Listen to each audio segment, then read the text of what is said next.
Hello, and welcome to the 2017 Cookie Credit Card Training.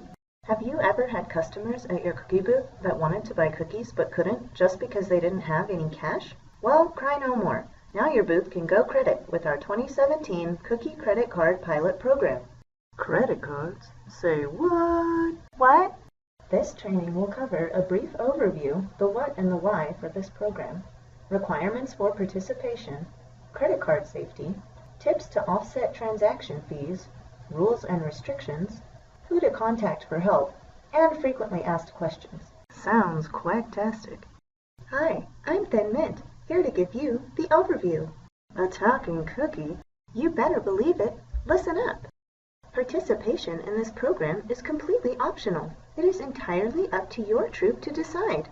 Accepting credit cards can lead to increased sales, which means more funds for your troop. More funds provide resources for your troop to take part in programs, activities, and take action projects. That means you can reach higher award levels. Using this technology and managing a credit card payment program can help girls to increase their technological knowledge and skill. Credit cards eliminate the chances of receiving bounced checks or counterfeit money. Can't fool me. I'm the real deal. Now let's talk about participation. Before accepting credit cards, troops need to meet the following requirements. First, advise Girl Scouts of Utah that you intend to accept credit cards at your cookie booth. You can contact us by email or phone. Next, determine what device you will use. This can be a smartphone, tablet, or laptop. Next, choose your card processing company and enter into their agreement. The signer on the agreement must be a registered adult Girl Scout member, such as a troop leader or volunteer. And the account associated with the agreement must be the troop account. No personal accounts are allowed. Some suggestions for card processing companies are Square, PayPal, and Pay Anywhere. However, you can choose whoever you want. Get a card reader to use. This is provided by the card processor.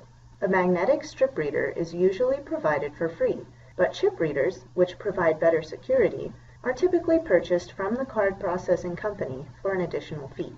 Before entering into your agreement, you have to watch this whole training video. Before you can accept credit cards at your cookie booth, you must agree to participate in a post-cookie sale survey about your credit card experience, so that we can evaluate the credit card program for the future. Remember, you will be entering into an agreement with the credit card processing company. That means GSU is not part of that agreement. It is between you and the card processing company only. Make sure you read and understand all of the terms and conditions of your agreement. There are specific requirements that must be met in order to ensure credit card safety. Wow, that sounds serious. Safety always is.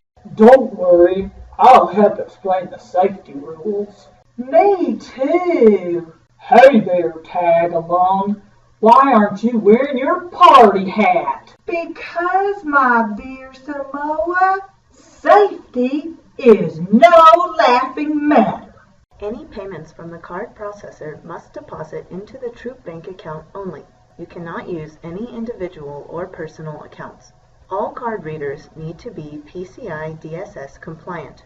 PCI stands for Payment Card Industry.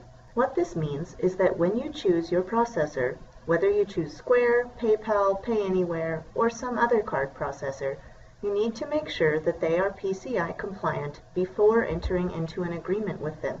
Make sure that they cover these requirements themselves and that they do not require their account holders to validate compliance. The mobile device used must be password locked when not in use. You are not allowed to hand the mobile device to a customer. Your processing provider must use a processor with encryption technology. Always be aware of your surroundings. Check to see if there are people watching you enter credit card information. Be careful. Never write down credit card information. You may not store credit card information on your device. Do not take photos of the credit cards. I know I'm pretty, but no pictures. Now that we've covered safety, you can put on your party hat. Would that I could, Samoa, but there's more. Let's talk fees. Oh, hit me. Is it true that credit card sales typically make enough extra money to offset the fees? Why, yes, that is true. Hey guys, I heard that some of the card processing companies offer no transaction fees for the first $1,000 in purchases. Such a deal! Processing companies typically charge between 2.5 and 3.5% per transaction. Those fees are borne by the troops and not GSU. However, feedback from other councils and several Utah troops tells us that the increase in sales more than offsets the transaction fees. Here are some tips for how to make that happen. Set a minimum number of boxes for credit card sales. For example, a troop may decide to only accept credit cards on purchases of 5 or more boxes. Next, make it a policy to wait until a customer asks about credit cards or says that they don't have cash before you offer a credit card purchase. Many people prefer using their card even if they can use cash or a check. Finally, sometimes you can get discounted fees from the processing company if they know that you are a nonprofit.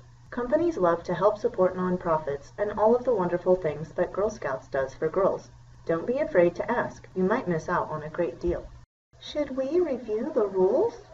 Troops are responsible for all transaction and processing fees associated with using credit card readers. Estimates from other councils are that it equates to roughly 11 to 15 cents per box.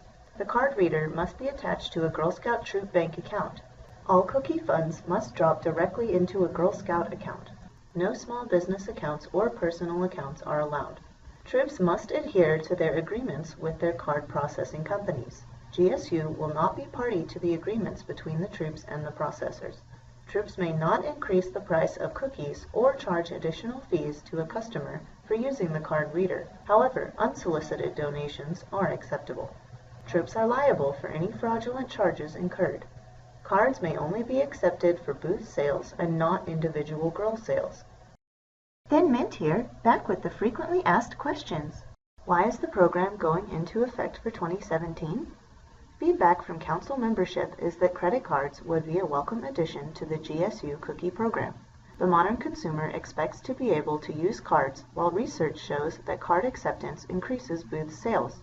This means more funding is available to support troop and community events, or to support camps and programs at the council level. In addition to higher sales, other benefits include customers without cash can still support girl programming, opportunities for girls to reach higher award levels grow, girls increase aptitude for technology, and credit cards eliminate the chance of counterfeit money and bounced checks. Are troops required to accept credit cards at booth sales? No, the program is completely voluntary. Some troops may defer a decision on participating for a year while results from this 2017 pilot are evaluated. Can we accept credit cards for pre-sales or Juliet sales? No. Cards may only be accepted for booth sales and not for individual girl sales. This is because card readers must be attached to a Girl Scout troop bank account and not an individual's account. Can we increase the price of a box or ask the customer to make a donation to offset transaction fees? No, box prices are firmly established by the council and may not be modified. Further, troops may not solicit donations using the card. Why are troops responsible for paying transaction fees and not GSU? Transaction fees, typically 2.5 to 3.5% per transaction, are a requirement of the agreement between a troop and a card processor. GSU is not party to those agreements, and troops will pay transaction fees. In our research with other councils and with Utah troops already accepting credit cards, we have found that increased sales have more than offset transaction fees. Does GSU provide card readers we can use? No. Card readers are provided by the card processor directly to the individual from the troop who enters into the agreement with the processor. Where can we find information on security in using credit cards? Please refer to the earlier pieces of this training video or to the Cookie Manager information found under the Cookies tab on our website. Which card processor should we choose? GSU does not endorse a specific processor and has no financial or contractual interest with any processor. However, we do wish to point out our members to those processors who either already process payments for troops in other councils or who have an established brand. See the cookie information online. Ultimately, selection of a processor is at the discretion of the troop and should reflect the troop's desired balance of fees, convenience, and security. Do we have to use a chip card reader?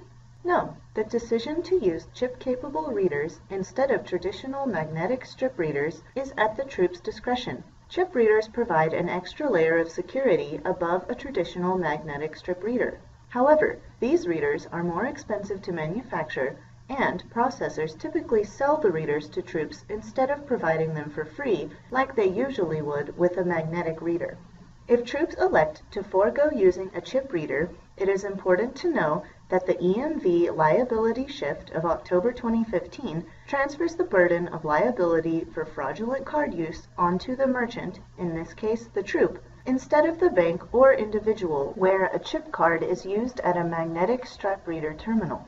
In other words, were a person to use a counterfeit chip-enabled credit card to buy cookies through a magnetic swipe reader, the Girl Scout troop may be liable for the loss. While this scenario is remote, it is nevertheless a possibility that troops should be aware of. We're not interested in accepting credit cards this year. How can we see the results of the 2017 pilot to make an informed decision about participating next year? GSU will conduct a survey of participating troops at the end of 2017 cookies and also analyze sales data to determine what impact credit card acceptance had on booth sales. We will make the data available to community cookie program representatives during training for 2018 cookies in November of 2017, and they will distribute that information within the communities. Can we solicit donations from customers who use credit cards? No, GSU policy is that girls or troops should not solicit tips and/or donations at any time when conducting cookie booths. However, unsolicited donations are acceptable. I have more questions about the use of credit cards for cookie sales. Who do I contact? Troops should contact their card processors directly for questions regarding processor agreements, transaction fees, smartphone or tablet applications, card reader problems, or security concerns. For all other questions, contact member support at info@gsutah.org. For any questions about the cookie program, make sure to contact your community cookie program representative. If you have additional questions, specifically questions regarding the cookie credit card program, please contact member support at info@gsutah.org or the number listed on the screen.